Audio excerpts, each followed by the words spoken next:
सर्व शासकीय योजनांसाठी आवश्यक असलेल्या आधार क्रमांकाची नोंद आता विद्यार्थ्यांच्या शाळा सोडल्याच्या दाखल्यावर केली जाणार असून संपूर्ण महाराष्ट्रातील विद्यार्थ्यांच्या दाखल्यांमध्ये एकसूत्रता यावी यासाठी शालेय शिक्षण विभागाने शाळा सोडल्याचा दाखला व जनरल रजिस्टरचा नमुना जाहीर केला आहे। गेल्या वर्षापासून विद्यार्थ्यांची ऑनलाईन नोंदणी सुरू करण्यात आली असून आधार कार्ड आवश्यक करण्यात आले आहे। महाराष्ट्र शासनाच्या शिक्षण विभागामार्फत नुकताच नवीन शासन निर्णय पारित करण्यात आला आहे। त्यामध्ये पूर्वीपार जे जनरल रजिस्टरचा नमुना होता त्यामध्ये काही सुधारणा करण्यात आलेल्या आहे। कारण मागच्या वर्षापासून सरळ प्रणाली अंतर्गत सर्व शाळांचं कामकाज हे ऑनलाईन झालेलं आहे। प्रत्येक विद्यार्थ्याची आधार कार्ड सह संपूर्ण माहिती ऑनलाईन प्रत्येक शाळेमार्फत वेबसाईटवर नोंद केली जाते आणि प्रत्येक विद्यार्थ्याला स्टुडंट आयडी त्या ठिकाणी देण्यात येतो आणि प्रत्येक शाळेला UDAS नंबर सुद्धा शासनाने दिलेला आहे। तर हे सर्व डिजिटल इंडिया अंतर्गत कार्यरत होत असल्यामुळे या सर्व बाबींची माहिती पूर्वीच्या जनरल रजिस्टरमध्ये नोंदण्याची सोय नव्हती। त्यामुळे शासनाने नवीन जनरल रजिस्टरचा नमुना आणि शाळा सोडल्याचा दाखल्याचा नमुना उपलब्ध करून दिलेला आहे आणि त्याची अंमलबजावणी या शैक्षणिक वर्ष 2016-17 पासून करण्याचे सूचित करण्यात आले आहे। यामध्ये सर्वंकष माहिती त्या विद्यार्थ्याची राहणार आहे। ऑनलाईन ट्रान्सफर जो विषय आहे, ऑनलाईन ट्रान्सफरला पूरक अशी सर्व माहिती त्या लिव्हिंग सर्टिफिकेटमध्ये राहणार असल्यामुळे विद्यार्थ्याला ऑनलाईन स्टुडंट ट्रान्सफर करणं पालकाला सोयीचं होणार आहे। कारण प्रत्येक पालकाला LC वरच UDAS क्रमांक आणि स्टुडंट आयडी क्रमांक मिळणार आहे।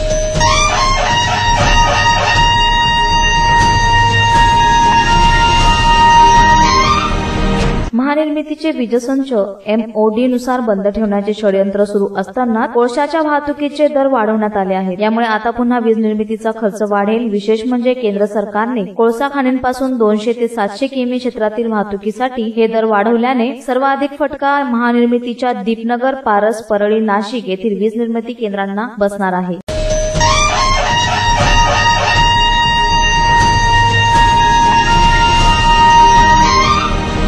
कंडारी येथे नियमितपणे साफसफाई होत नाही, यामुळे गावात असंख्य रस्त्यांसह चौकांमध्ये ठिकठिकाणी कचऱ्याचे ढीग साचले असल्याचे दिसून येत आहे। सध्या पावसामुळे साचलेला कचरा ओला होऊन तो कुजल्याने परिसरात दुर्गंधी फैलावत आहे। यामुळे डासांचा प्रादुर्भाव वाढीस लागून डेंग्यूसह इतर साथीचे आजाराची लागण होण्याची शक्यता नाकारता येत नाही। ग्रामपंचायतीकडे सफाई कामगारांचा तुटवडा असल्याने नियमित साफसफाईला ब्रेक लागलाय। यामुळे गावातील मुख्य रस्त्यांसह चौकांमध्ये घाणीचे साम्राज्य दिसून येत आहे। गावात गेल्या काही दिवसांपासून नाले सफाई तसेच कचरा सफाई होत नाही, यामुळे नाल्यांमध्ये व रस्त्यालगत मोठ्या प्रमाणावर कचरा साचला आहे। ग्रामपंचायत प्रशासनाने याकडे लक्ष देऊन ताबडतोब साफसफाई करावी व कंडारीवासियांच्या आरोग्याचा विचार करावा अशी मागणी नागरिकांकडून होत आहे।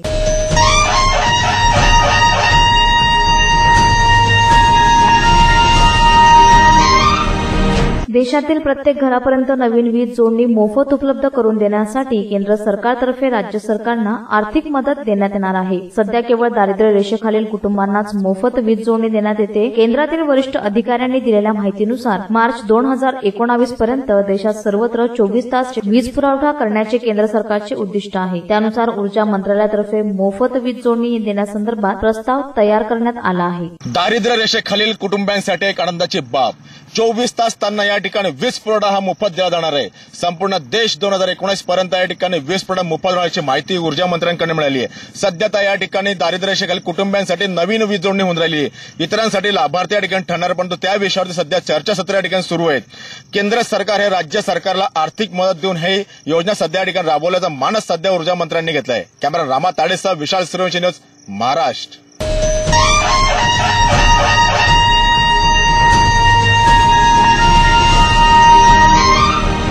उरी, जम्मू काश्मीर येथे लष्कराच्या तळावरील दहशतवादी हल्ल्यात शहीद झालेल्या जवानांना अभिवादन करण्यासाठी नांदेड येथे मुसळधार पावसात कॅन्डल मोर्चा काढण्यात आला। यामध्ये हजारो नागरिकांचा सहभाग होता। 21 सप्टेंबर रोजी सायंकाळी 7 वाजता हा मोर्चा वर्कशॉप ते ITI चौक पर्यंत काढण्यात आला। मोर्चात आपल्या वीर जवानांना आदरांजली वाहण्यासाठी भरपावसात सर्व स्तरातील नागरिक होते। यामध्ये खास करून युवकांचा सहभाग जास्त होता। यावेळी पाकिस्तान विरोधात घोषणाबाजी करण्यात आली, तसेच शहीद झालेल्या जवानांना श्रद्धांजली वाहण्यात आली। या मोर्चामुळे सर्व जनतेने जवानांबद्दल गर्व तर त्यांच्या नातलगांबद्दल हळहळ व्यक्त करत दहशतवादाला प्रोत्साहन देणारा पाकिस्तानबद्दल राग व्यक्त केला।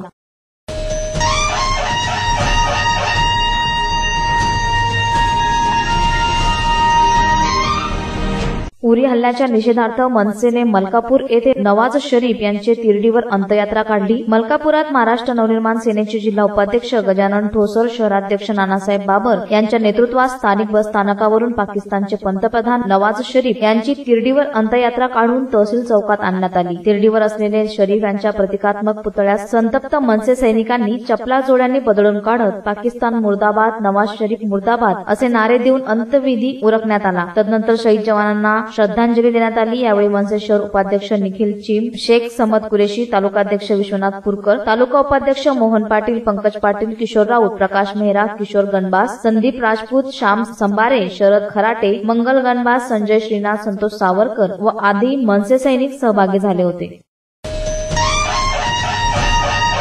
तापी विकास फ्रंटचे संस्थापक पीआरपीचे नेते मान्य जगन सोनवणे हे नेहमीच आंदोलन, धरणे, प्रदर्शनकर्ता म्हणून ओळखले जातात. परंतु हे प्रभावी व्यक्तिमत्व असणारे मान्य जगन सोनवणे यांना नुकतंच comedy night with Kapil show मध्ये बोलवण्यात आले होते.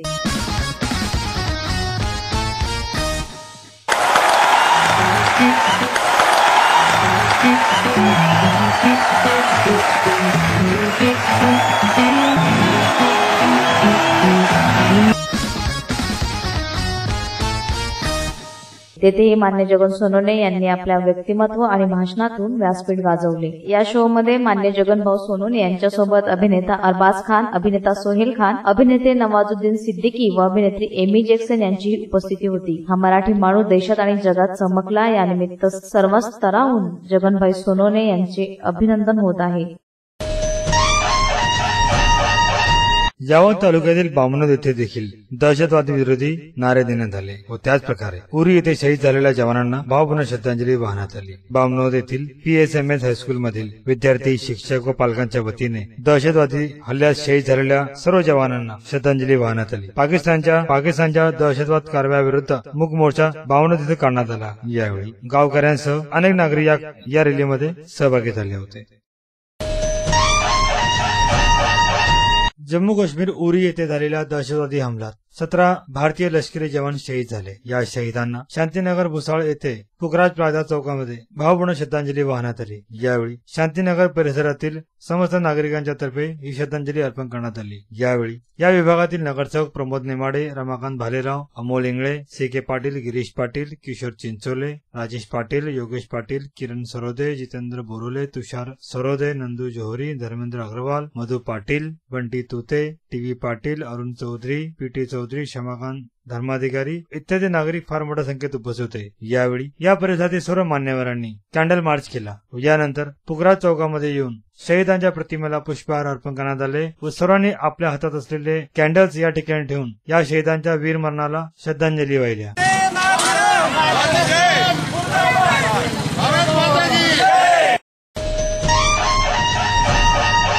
शिवसेनेच्या वतीने पाकिस्तानचा प्रतिकात्मक पुतळ्याचे दहन करण्यात आले. दहशतवाद व आतंकवादला पाकिस्तान प्रोत्साहन देत आहे व या प्रोत्साहनाअंतर्गतच भारतीय लष्करी छावणीवर हमला करण्यात आला आणि या हमल्यामध्ये भारतीय लष्करी 17 जवान शहीद झाले. याचाच मनात राग घेऊन संपूर्ण भारतामध्ये विविध संघटना, गट, राजकीय पक्ष, सामान्य नागरिक, सामाजिक संघटना यांच्या वतीने निदर्शन करण्यात येत आहे. त्या शृंखलेमध्ये भुसावळ शिवसेनेच्या वतीने देखील प्रतिकात्मक पुतळ्याचे दहन करण्यात आले. सदर दहने पांडुरंग टाकी चौकामध्ये करण्यात आले होते. यावेळी शिवसेनेचे सर्व पदाधिकारी, कार्यकर्ते फार मोठ्या संख्येत यावेळी उपस्थित दिसून आले होते. रामदास सावकारे, मुकेश गुंजाळ, नमाज शर्मा, शेख मुस्ताक, महादेव बोंडे व या संख्येत शिवसेनेची फार मोठी संख्येत उपस्थित दिसून आली होती. यावेळी शिवसेनेच्या कार्यकर्त्यांनी पाकिस्तानचा प्रतिकात्मक पुतळा हा पायदळी देखील तोडवला व यानंतर युवा सैनिक कार्यालयात येथे शहीदांच्या आत्म्याला शांती लाभो याकरिता 2 मिनिटांचे मौन व्रत देखील ठेवण्यात आले होते.